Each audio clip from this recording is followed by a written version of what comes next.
দুনিয়া টাকার গোলামের 22 নম্বর এপিসোডে আমরা অনেক চমক দেখতে পেয়েছি গাইস।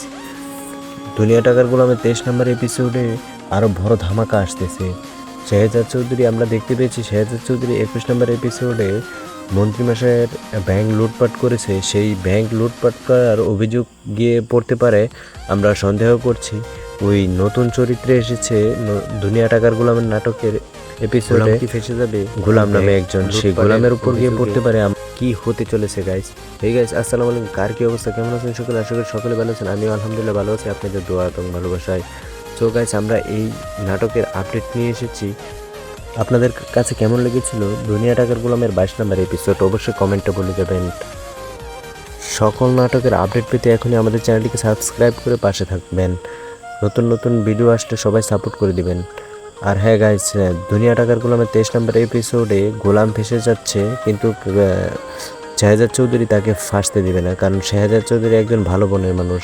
সে যদি ফেসেও যায় তাহলে শেহজাদ চৌধুরী গিয়ে তাকে বাঁচিয়ে নেবে। তো গাইস আমরা দেখতে পারবো অনেক ধামাকা একটি চমক 23 নম্বর এপিসোডে। তো গাইস কারা কারা অধীর আগ্রহে বসে আছেন অবশ্যই কমেন্ট করবেন। দুনিয়া টাকার গোলাম নাটক আবার নতুন আপডেট আসতেছে 10 তারিখ।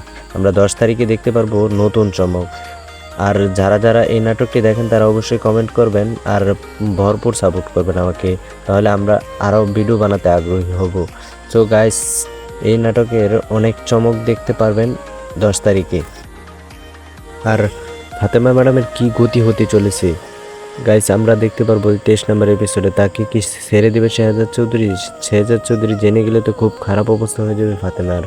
তো গাইস কি হবে, আপনাদের কি ধারণা মনে হয় অবশ্যই কমেন্ট করে জানাবেন। আর গাইস ফাতেমার ডিভোর্স লেটার নেওয়ার জন্য ভুলে বলে তার কাছ থেকে টাকা নিয়ে গেছেন রিশাদ। রিশাদ তো একজন খারাপ মনের মানুষ, সে কি ফাতেমাকে আবার টর্চার করবে মানবিকভাবে? তার কাছ থেকে কি ব্ল্যাকমেল করে আরও টাকা নেবে? কি হবে গাইস, দেখতে চোখ রাখুন আমাদের চ্যানেলে।